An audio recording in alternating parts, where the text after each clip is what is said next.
Hi guys, welcome back to my channel. For those of you that are new here, I'm Amanda. I am a doctor, a GP in the UK. I'm a mom to a 1-year-old daughter. I'm a wife, I'm a daughter. I've got lots of different roles and trying to juggle and do all the things. Here on this channel, I share tips that you can use to live healthier lives on my Medicine Monday videos, and then here on our Friday space, which you've joined today, is more relaxed, where you get to follow around me on my life. Sometimes I do vlogs and sometimes I do sit down videos talking to you about things that are on my mind that I think might help you as well. And so if you're new here or if you're old and seen some more videos but you haven't subscribed, make sure you hit that subscribe button.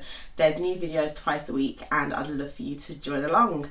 But let's get into today's video, shall we? So since June this year, so coming up to 4 months now, I have been in therapy. Now, if you haven't already, you can go back and watch some of my previous videos where I talk a bit about what's been going on with me this year. But since I started this channel in January, lots of things have happened and I really burnt out around March time, and that burnout was just me being so exhausted, and then it kind of led me on this journey to finding help to get over that, to recover, and that's how I ended up in therapy. In particular, I'm doing cognitive behaviour therapy, CBT. It's something that is used for so many different issues, and for me it was to deal with anxiety, stress, burnout, worries, and the list kind of goes on. I'm discovering so much more as I go through it. But I've come on today because I've learned a lot in therapy, and being a doctor, I often recommend therapy to a lot of my patients, but I never did it myself. And so although I knew the benefits of it and I'd read all the things that therapy can do, I hadn't experienced it firsthand. And I think it's often an issue, especially with us Brits. I think our American cousins, they've kind of worked this out a bit earlier than us, but things like self-help and self-improvement and development and getting to know yourself and improve your mental health is now becoming more of a topic here in England, but still we're having to kind of raise awareness a bit more about looking after yourself and looking after your mental health. And so I went into therapy, and there's quite a few things that I've learned and I want to share with you today. Now, I went into therapy thinking that the reason I had burnt out was because there was just too much going on. I had a lot of stress at work, I was a new mom, when I went back to work we were in COVID, so new pressures of that, trying to juggle all my old responsibilities plus my new responsibilities, not getting enough sleep because I'm a mom, and I just thought that was the reason that I burnt out. I was just doing a bit too much. And so I was blaming the situation more. And so when I first went into CBT, I wanted goals. I wanted, practical steps of what I can do to improve the way that I've been feeling. So I went in there saying that, yeah, there's some stuff going on with family and stress and stuff, but I don't want to worry about that. I just want to talk about how can I get through my day at work. And so what CBT did for me at first was give me some really practical steps. So helping me when I'm during my work day when it's very stressful, teaching me about mindfulness. So often my day as a GP can become quite overwhelming. You're getting problems inundated with them one after the other every 10 minutes, sometimes even more frequently than that. And so it can become overwhelming. And so something that I learnt is that I should really take account of how I'm physically feeling. So when I become overwhelmed, I start to get a dry mouth, I start to feel lightheaded. And rather than trying to push through that, taking a minute to practice some mindfulness and to kind of just be in the moment and work on my breathing. So that's something that I learned, some practical tips for when I'm being at work, making sure that I'm staying hydrated whilst at work, and making sure that I take breaks whilst at work, and making sure that I'm communicating with my colleagues as well. And so therapy, first of all, what it did for me was practical steps. But the big thing that therapy did for me was it helped me to realise that the situation wasn't really the problem. The big problem was actually my mindset and where I was.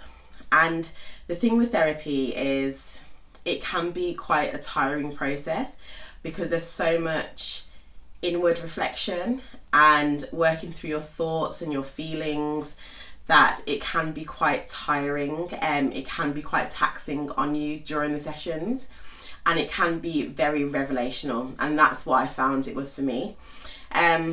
So I wonder if some of you watching might have experienced this, But what I discovered is that the reason why I was burning out and why I was struggling so much to feel happy and fulfilled day to day was because I was trying to live two different lives. Let me explain. So before I became a mum, I was very goal orientated, always had the next project happening, very driven, very high expectations of myself. I was all about delayed pleasure. So if there's something I've got to get done, if I've got like a week of nights or there's a new project or there's an exam coming up, I'll do what I need to do and then I'll get pleasure afterwards. I'll go on a big holiday or do something like that. And I was all about being able to do it all. You know, I wanted to be a successful doctor, I wanted to have a great marriage, I wanted to travel, I wanted a nice house. There's all these things that I wanted to do, and so I was always on the go. But I couldn't manage that because really the responsibility was myself. I didn't have anybody else to worry about. Of course my husband, but you know, he takes care of himself. And so that was me. I was kind of like always on the treadmill, always on the go. I made sure that when my husband and I started a family, that we were kind of done with our studying. I was at the end of GP training. I'd kind of met a lot of the goals that I wanted so that I could kind of spend some more time on being a parent and invest in that time. And so when it came around, when I had a baby, I wanted to step back and do things more at home, but that old Amanda was still pushing through, wanting to say yes to everything, wanting to take on new projects, wanting to be on the go, wanting to delay pleasure, but it wasn't working. And I always had this thought in the back of my mind, or this little voice telling me that women can do everything.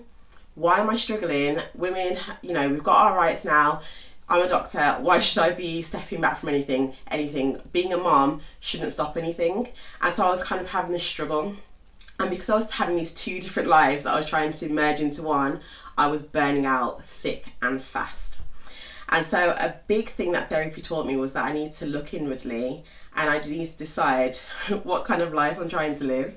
And so I've realised that now, being a mom, I am still the same person, still goal orientated, but I can't be the person that delays pleasure, that is always sacrificed, that is, that is always on the path to get to the next goal, to get to the next outcome.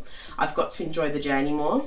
And I've got to enjoy my time at home and kind of step back and relax things a bit.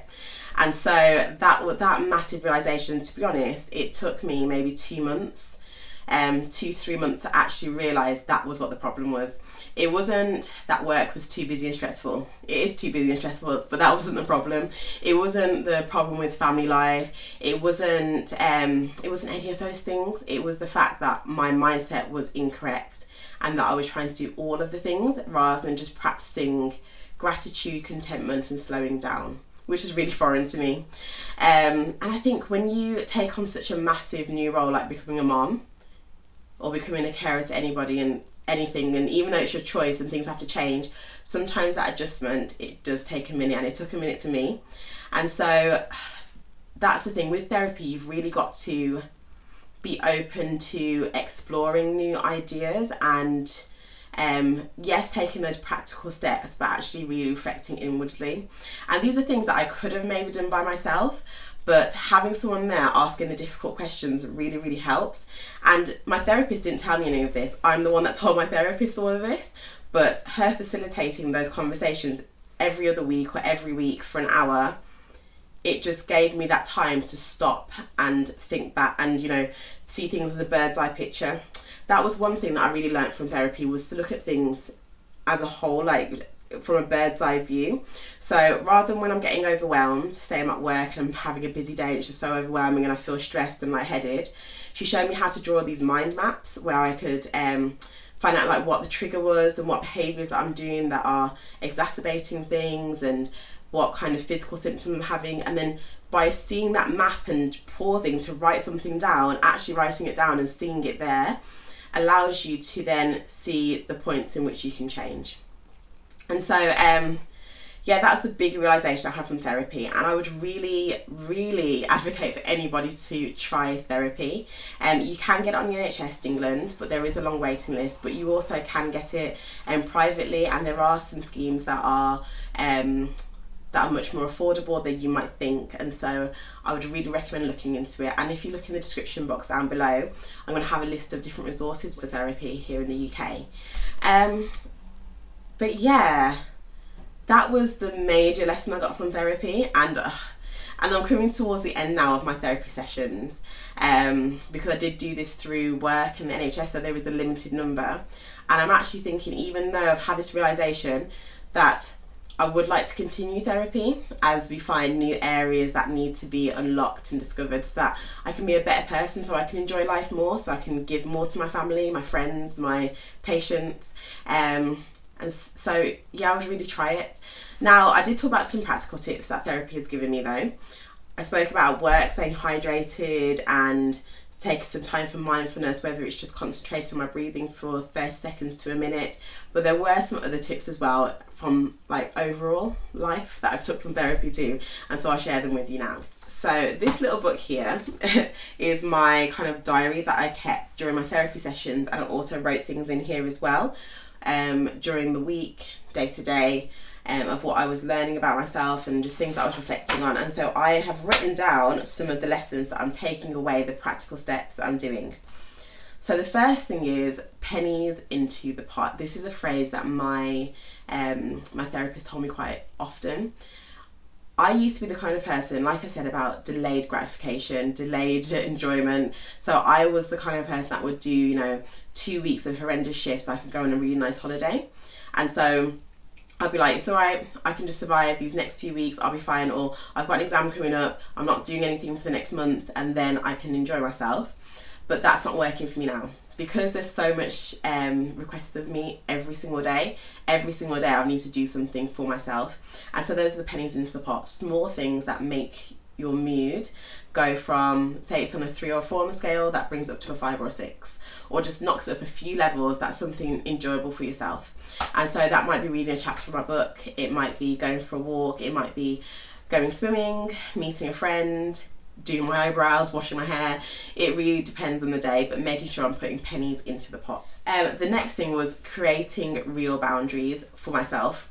So I've always been talking about boundaries with like other people or on my time and things, but really the boundary I had set was with myself, because I wanted to say yes to everything, and I was in this kind of tension between these two lives. And so learning how to set boundaries for myself really helped, and making them very specific as well. So with this platform, Life with Dr. Amanda, there's been quite a few opportunities coming through, people wanting me to do interviews or sit on panels and things like that. I made strict guidelines for the time that I can do it and how much notice that I need, and having those really helps you to say yes and no to the right things. Also, although I'm doing the pennies into the pot, those are small moments that you can steal away. I learnt that I needed daily self-care. Sorry about that, my camera just cut off, but I think the next point that I was saying was that I need to schedule in regular, proper, real self-care. I found that if there wasn't something specific on the diary, I didn't have an appointment, or I wasn't meeting a friend, or I hadn't booked a class, I would often let other responsibilities kind of crowd into the time for myself, and I was never on the priority list. And so a practical tip that my therapist gave me for actually sticking to practicing self-care was to put it into my diary and make an actual event. Even if my self-care is me staying at home and I could be doing something else, and communicating those things to my husband as well, that I had accountability, and also so that he could help me to actually have that time. So if he knew that, it's a Monday night, Amanda's going to be doing whatever for herself in the room, I need to make sure that I'll sort the kitchen out on Monday, because she's not here. Amanda's out, she's not here, so I need to do all the things. And so that was a really, really good tip for me. It is sometimes very difficult, and I know a lot of mums have this problem as well, because I spoke about this on my Instagram and they were like, yeah, tell us how that goes. But if it was time for me to do something for myself, I need to just drop everything. So if the kitchen's not tidy, walk away from it. If the laundry's piling up, walk away and do what I need to do for myself for that half an hour or that hour. And it is difficult, it feels really foreign, but it's actually really important. And guess what? You always find time to clean the kitchen. Trust me, like, it happens.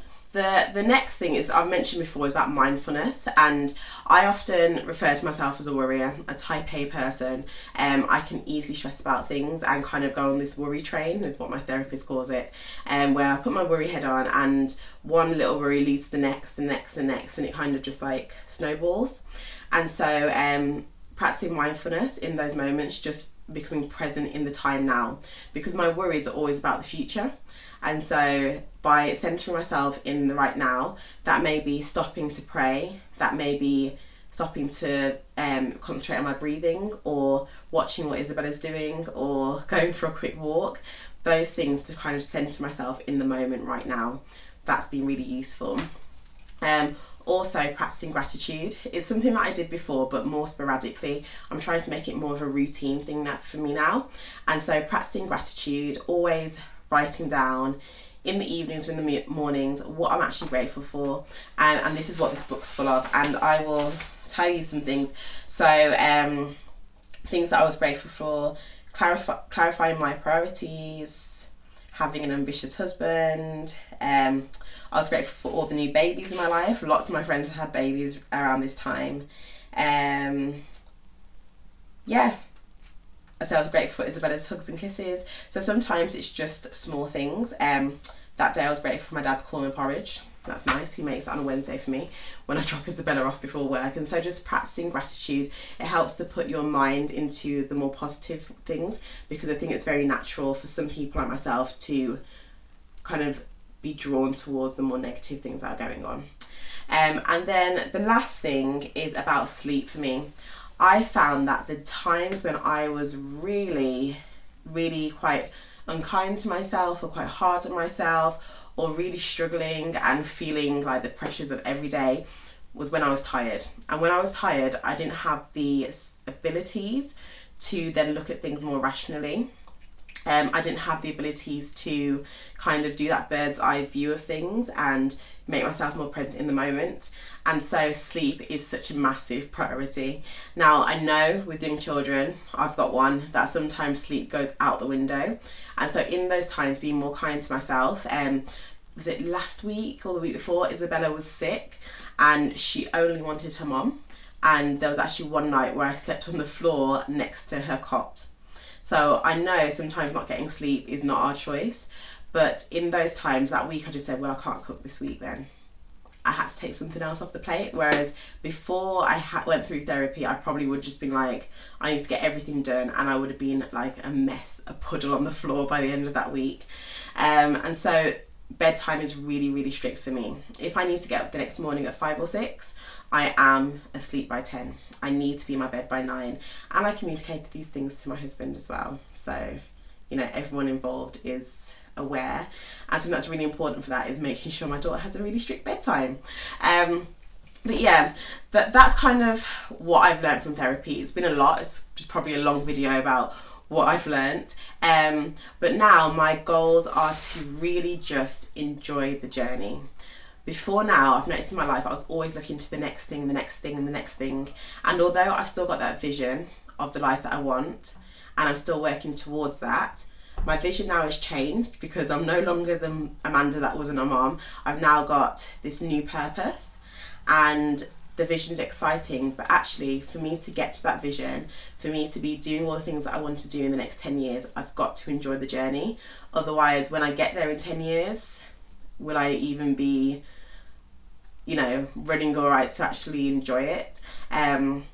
So yeah, that's the plan. That's what therapy's taught me. The journey's really important. Delaying pleasure isn't always the answer. And it's okay that when your life changes, when new big roles come, it's all right to adapt. And if you want, like, I think a big problem with me is like the feminist in me wanting to be the person that does everything. And I remember before, when I was pregnant with Isabella, I was in a teaching session with my like fellow GP trainees at the time, and someone said, who's here is going to work full time? I was like, yeah, of course I'm going to work full time. I'm going to be a full time partner. That is the plan. And that's just because that's what I thought my life was going to be like. This was whilst I was pregnant with Izzy as well. And then I became mum, and I found that actually I don't want to be a partner. I don't want to work full time at this stage of my life. I want to be able to be more flexible and be with my child. And the feminist in me was like, oh no, I'm changing my goals for this. No, you know, women can do whatever they want. But actually what I want to do is to slow down and to be a really present mom, whilst also still being a doctor, still looking after my patients, still doing amazing projects like this. And that's okay. It's okay for your dreams to change, for your goals to change. And if you're kind of grappling with anything, even if you're not having a big breakdown, even if you've not suffered from a big episode of burnout like me, or there's not been any particular trauma, because I've never had any particular trauma in my life, but therapy is really, really beneficial. If you've not considered it, have a go.